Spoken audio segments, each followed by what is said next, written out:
Last but not least, saat ini kita sudah masuk kepada awal hari di dalam tahun 2022. Lantas apa yang harus kita persiapkan di sisa 364 atau 365 hari ke depan? Saya ingin menguraikan bahwa yang pertama, paling penting adalah kita harus pahami bahwa hidup manusia ketika beragama Islam ada 3 komponen penting yang harus mereka perhatikan.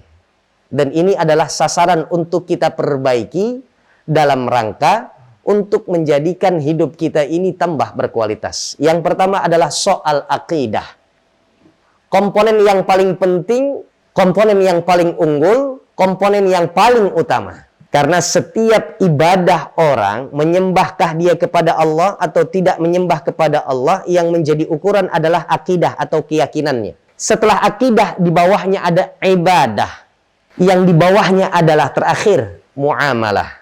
Saya ingin urai pada item yang pertama, yaitu adalah akidah. Umat Islam dituntut oleh Allah Subhanahu wa Ta'ala ketika meyakini ajaran agama Islam dengan landasan innad dina indallahil Islam. Sungguh agama yang diridhoi oleh Allah Subhanahu wa Ta'ala adalah al-Islam. Itu keyakinan. Ditambah lagi soal akidah, yaitu pada suratul Ikhlas. Qul, katakanlah ya Muhammad, huwallahu ahad. Dialah Allah, Tuhan, zat yang tiada tandingan. Allah Subhanahu wa Ta'ala itu adalah Tuhan yang tidak berbilang. Esa. Kalau dalam bahasa terjemahnya, di terjemahan Kementerian Agama, Departemen Agama, itu adalah Tuhan yang Esa. Tuhan yang satu, ya. Tuhan yang tidak berbilang. Sehingga kita umat Islam menepis, menampik, menyangkal adanya Tuhan atau konsep Trinitas tuh. 1 dalam 3, 3 dalam 1. Itu akidah mereka, saudara kita sebangsa. Tergantung mereka meyakininya. Tapi kita umat Islam diajarkan oleh Allah pada suratul Ikhlas ini adalah, katakan ya Muhammad bahwa Tuhan itu adalah satu. Allah itu adalah ahad, tidak berbilang. Tidak ada tandingan Tuhan-Tuhan lain yang patut kita sembah melainkan Allah Subhanahu wa Ta'ala. Allahus Samad, yang sifatnya Allah satu ini adalah tempat bergelantung sekian banyak jutaan bahkan miliaran manusia. Lam yalid wa lam yulad. Allah itu tidak beranak, Allah pun tidak diperanakan. Allah tidak menjadi unsur orang tua, atau bahkan Allah pun tidak menjadi anak daripada orang tua. Nah, oleh karenanya, dalam surah Al-Ikhlas ayat yang ketiga ini seringkali digunakan ketika perbincangan kemarin. Saudara kita yang sedang berhari raya tanggal 25 Desember, maka dalil inilah yang barangkali cukup untuk menjadi pegangan dan landasan serta pondasi yang kuat untuk kita katakan Tuhan tidak beranak dan Tuhan tidak diperanakan. Jadi kalau ada yang menyangkal ini, lakum dinukum waliyadin. Ya, jangan sampai kita masuk kepada ranah kita mengejek keyakinan seseorang, seperti halnya kita tidak menginginkan Tuhan kita diejek, keyakinan kita dinodai, akidah kita dinistakan, maka kita tidak boleh masuk kepada ranah akidah orang lain. Namun ketika dipertanyakan apakah Allah memiliki anak atau apakah Allah diperanakan, kita katakan la, tidak. Ini soal akidah. Artinya adalah jangankan menunggu perayaan peralihan, pergantian tahun baru. Sungguh akidah yang setiap hari ini kita perjuangkan, haruslah kita tambahkan kuantitas dan kualitasnya. Ini kita berharap mudah-mudahan apa yang menjadi akidah kita saat ini bisa terus digenerasikan oleh pelanjut-pelanjut kita. Karena setiap para nabi-nabi dan rasul-rasul Allah selalu bertanya, ketika ajal menjemput, maka mereka mengumpulkan anak-anaknya, madza ta'buduna min ba'di?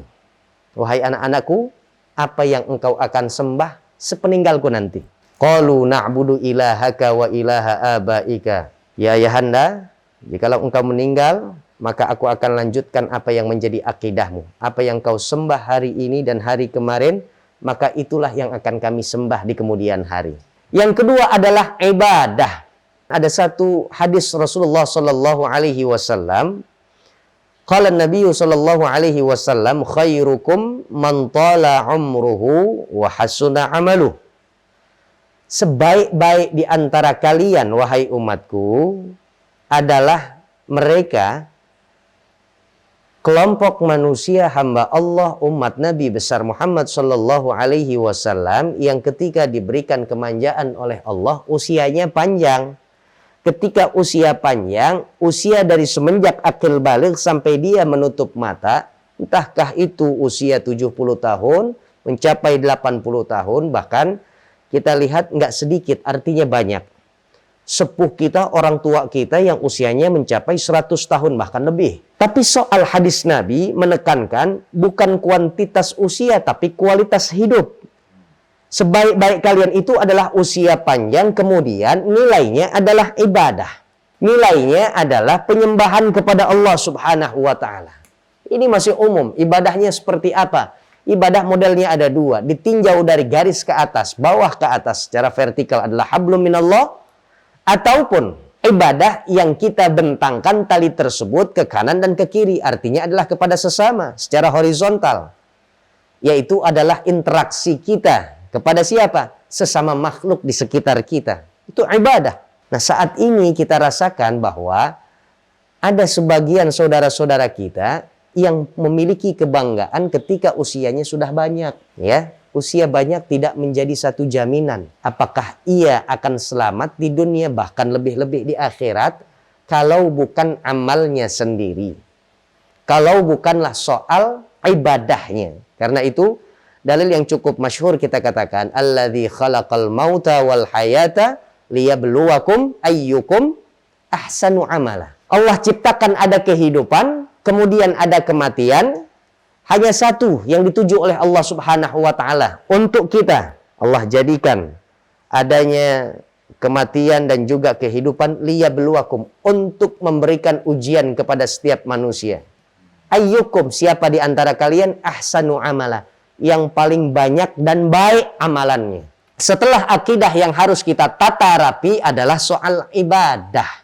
Karena itu orang-orang cerdas versi Nabi dan menurut kacamata Rasul itu adalah mereka orang-orang yang bukan dengan jenjang pendidikannya mereka lampaui. Yang pertama itu adalah mandana nafsahu. Orang yang setiap harinya memiliki sifat dan hobi untuk muhasabah diri, introspeksi diri, koreksi dia punya akhlak dan juga ibadahnya kepada Allah, maka orang tersebut masuk kepada golongan yang disebut oleh Nabi adalah orang cerdas. Cendekiawan muslim sejati adalah orang yang suka bercermin. Tapi ada satu lagi anugerah yang begitu hebat yang kita miliki, lain daripada fisik luar secara lahir, yaitu adalah batin kita. Artinya adalah setiap hari kita harus bercermin, kita harus ngaca diri. Lagi-lagi bukan soal dandanan fisik, tapi tatanan rohani, tatanan batin kita. Ini bentuk muhasabah kita terhadap perilaku kita di tahun 2021. La haula wa la quwwata illa billah. Karena itu dalam soal ini Rasul sampaikan, orang yang paling buruk menurut Nabi itu adalah mereka orang-orang yang usianya panjang. Yang baik maksud saya, orang-orang yang baik itu adalah usia yang panjang, kemudian hasil ibadahnya sesuai dengan usia yang diberikan oleh Allah subhanahu wa ta'ala. Karena itu kita diperintah oleh Allah untuk beribadah. Tapi ketika kita sudah beribadah, nyatakan di dalam hati kita bahwa makhluk itu adalah sepatutnya beribadah kepada Allah. Tidak boleh menyatakan bahwa kita adalah orang yang ahli ibadah, karena itu kami adalah sangat layak untuk masuk ke dalam syurganya Allah subhanahu wa ta'ala. Rabi'atul Adawiyah mengatakan, adanya syurga dan adanya neraka tidaklah sangat memiliki kaitan dengan banyaknya ibadah atau sedikitnya ibadah. Tapi antara manusia dengan sang Khalik Allah subhanahu wa ta'ala memiliki kaitan. Satu, apa tali kaitannya? Adalah ibadahnya seorang makhluk kepada sang Khalik Allah subhanahu wa ta'ala. Makanya Rabi'atul Adawiyah mengatakan, saya nggak mengharapkan syurga. Aku ibadah bukan mengharapkan syurganya Allah. Bukan pula aku takut dimasukkan ke dalam neraka. Tapi aku ibadah karena memang sudah kepatutanku, kewajibanku selaku makhluk ciptaan untuk menyembah kepada zat yang menciptakanku. Adapun nanti Allah akan berikan kepadaku surga, itu adalah hadiah, perkara lain. Masya Allah, kita enggak selevel orang-orang yang ahlul qulub, orang-orang yang ahli menata soal hati. Orang yang baik adalah usianya panjang, kemudian isi kegiatannya adalah ibadah. Barangkali ini menjadi muhasabah diri kita, maka haruslah di tahun 2022 kita jadikan ini sebagai ajang perbaikan, ajang untuk pembenahan. Itu soal ibadah. Yang ketiga, soal muamalah. Seperti apa soal muamalah? Muamalah ini adalah kaitannya lebih dekat pula dengan soal sosial dan bermasyarakat. Cara hidup kita selaku manusia. Dalam hadis Rasulullah Shallallahu Alaihi Wasallam, Nabi pernah disampaikan, didatangi oleh malaikat Jibril. Ya, secara demokratis Jibril ini menyampaikan apa yang dipesankan oleh Allah untuk Nabi, yang sesungguhnya pesan ini adalah untuk umat Rasulullah Shallallahu Alaihi Wasallam. Jibril bilang begini kepada baginda Rasul, ya Muhammad, ishma syi'ta fa innaka mayyitun. Sampaikan kepada umatmu jika mereka inginkan hidup dengan cara mereka, silahkan saja. Tapi ingatkan mereka bahwa sepanjang-panjangnya usia manusia pasti akan merasakan mati. Wa'mal ma syi'ta fa innaka majziyun. Kalau mereka ingin bermuamalah, mereka ingin berinteraksi, mereka punya karya, mereka punya upaya, terserah. Dengan cara dan juga aturan main siapapun ia berlakukan, terserah. Mau menggunakan hukum Al-Quran silahkan, baik, bagus. Kalaupun mau menjadikan Al-Quran sempalan, ambil hukum yang lain, ya silahkan saja. Fa innaka majziyun. Tapi ingat, lepas mereka mati, kemudian baru akan ada mahkamahnya. Baru akan ada semua hasil dari karya kita di alam dunia akan berbuah nanti di akhirat. Yang baik akan menjadi baik, yang buruk akan menjadi sanksi yang kita terima. Kemudian wa ahbib ma syi'ta fa innaka mufariqu. Kalaupun Anda memiliki orang-orang kesayangan Anda, sayangi mereka. Anda cintai perolehan harta dan kekayaan Anda, cintai perolehan harta dan kekayaan Anda. Fa innaka mufariqu. Tapi ingatkan pula kepada mereka bahwa setiap apa yang kita miliki di alam dunia ini pasti akan adanya waktu untuk berpisah. Entah kita yang lebih awal berpisah dengan yang kita miliki, harta benda kita, atau harta benda kita yang akan meninggalkan kita lebih awal. La haula wala quwata illa billah. Demokratisnya Allah Subhanahu wa taala.